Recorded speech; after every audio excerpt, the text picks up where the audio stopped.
Assalamualaikum warahmatullahi wabarakatuh. Sedulur sebangsa dan setanah air, jumpa lagi di channel Jagat Lopitu. Semoga dalam keadaan sehat, tak kurang satu apa, rahmah barokah salam Allah curahkan untuk kita semuanya. Kiai Nur Ihya Surabaya mendengar mencermati ceramah Ustadz Andri Kurniawan Malang, ya, tabayun kepada Kiai Mat Gusmar, ya, itu bagus semoga terkait dengan cuitan Andri Kurniawan yang hanya bermodalkan berita dari TikTok, Twitter, IG, ya. Di situ memang banyak sekali framing-framing terutama dari para ex-FPI yang notabene bila mana KBN Nusantara sudah mulai mengunggah terkait dengan Habib Rizik, pasti framing-framing itu banyak sekali berseliweran. Lah ini ditangkap oleh Ustadz Andri Kurniawan sebagai berita aktual yang notabene berita ini di-framing, disampaikan ke masyarakat luas tanpa tabayun, tanpa meneliti berita itu hoak atau berita itu valid. Nah ini kalau Ustadz, ya, turune kurang wengi, kopine kurang kental, dolane kurang adoh, wis jelas leren bae dadi ustad, dodolan somya, puteran cilok, wis benar halal thayyiban. Kalau seperti ini namanya fitnah, dul, fitnah, ya. Apa iya sih Gusmar keturunan Cina, wong irenge be melenges kayak kae. Nah ini kan bentuk orang yang tidak tahu media sosial, berita-berita hoax berseliweran, di framing, disampaikan ke masyarakat, itu bentuk penyesatan, fitnah. Jangan fitnah, fitnah akbar itu, fitnah gede itu. Wah, luar biasa nih. Keseliran baik tadi Ustadz ya, dul. Masya Allah, astagfirullah, subhanallah. Ono ustadz bathuke melenges ireng tapi ora paham berita itu hoax atau valid. Ayo dihajar kalau Kiai Nur Ihya. Sekali lagi mohon maaf yang kami hormati Nusantara. Assalamualaikum warahmatullahi wabarakatuh. Mengulas secara lugas dan jelas tentang peran dari Ustadz Andri Kurniawan dari Kecamatan Lowowaru, Kabupaten Malang, Jawa Timur, yang memiliki analisa hampir sama 11-12 dengan Ustadz Alfian Tanjung. Begitu juga dengan ustadz-ustadz lain yang begitu bersemangat, militannya tinggi, militansinya tinggi dalam berdakwah untuk mengajak ummah pada hal yang maslahah.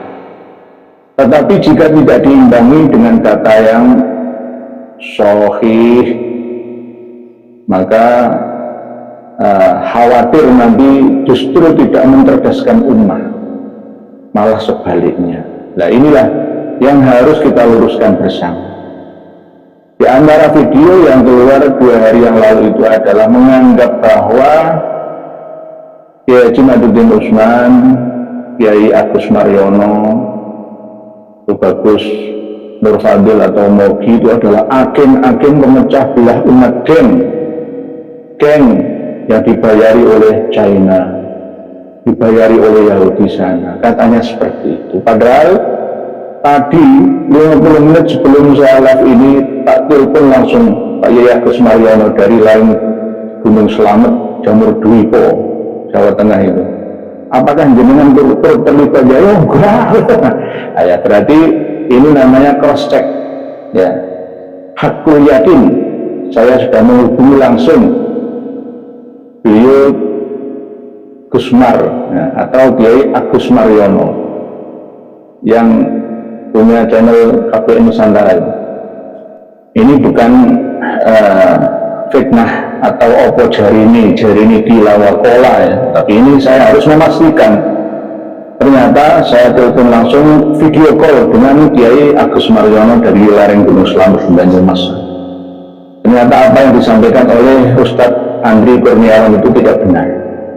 Kalau Kiai Haji Nabiuddin Utsman tadi siang juga saya komunikasi dengan beliau, dan saya juga mengenal dekat dengan beliau Tubagus Mogi dan pernah ke rumah saya berkali-kali.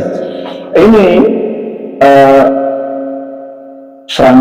sangat kami sesalkan menuduh sesama saudara seperjuangan yang sama-sama setujuan dalam menyampaikan kebenaran demi kebaikan kemaslahatan terhadap umat Islam khususnya dan umat manusia pada umumnya. Kalau mau menyampaikan materi, ya, ceramah, mau ibadah, khutbah apapun itu, usahakan untuk mutolaah terlebih dahulu, atau hubungi nama atau cari orang terdekatnya untuk mengulik informasi darinya. Ini namanya hakul yakin, bukan hanya sekedar ilawakola, supaya kita tidak dicap sebagai tukang pembawa fitnah. Di antaranya fitnah itu adalah menganggap bahwa Kiai Agus Mariono, Kiai Haji Nabiuddin Utsman, Tubagus Mogi itu adalah orang-orang munafik, ya, yang dibiayai oleh imperialis Cina untuk merusak persatuan dan kesatuan bangsa Indonesia khususnya umat Islam. Apakah itu benar? 100% tidak benar. Kalau memang Kiai Haji Nabiuddin Utsman dan dua orang, ya, kawan yang telah kami sebut itu tadi sesuai dengan tuduhan dari Ustadz Andri Kurniawan, maka saya akan labrak beliau bertiga dan akan saya tanya dapat jatah duit berapa triliun dari China. Dapat duit berapa ratus miliar dari Yahudi sana. Saya akan minta pertanggungjawabannya. Nggak ada. Mereka itu berjuang dengan uangnya pribadi. Kalau kunjungan kemana-mana itu paling kadang kalau ceramah dikasih saya kelas evaluasi. Banyak ruginya di bensin dan transportasi, akomodasi. Tapi tidak terbukti. Intinya semangat militansinya Ustadz Andri Kurniawan ini perlu ada yang mengarahkan supaya tidak ngalir gitu, nabrak-nabrak, ya, semua ditelabrahi, akhirnya nggak sampai ke tujuan karena kecelakaan di tengah jalan. Ini sangat berbahaya karena apa? Ini nanti manas-manasi umat Islam untuk bangkit wirahnya, tetapi tidak sesuai dengan faktanya. Toh misalkan masalah korupsi, ya, apakah gara-gara nasab ini terus korupsi tenggelam? Beritanya kan ya tidak, tetap berjalan, ada tugasnya masing-masing, ada KPK, ada kepolisian. Masalah ijazah Pak Jokowi palsu atau tidak, nah itu sudah ada yang ngurusi. Gitu. Masalah imperialisme Cina itu justru Anda, Kang Mas Ustadz Andri Kurniawan, yang membosi SDM kita umat manusia Indonesia, khususnya umat Islam kita ini. Oke, jangan dilihat dari sisi negatifnya saja. China menjajah ekonomi Indonesia, tapi lihat sisi positifnya juga.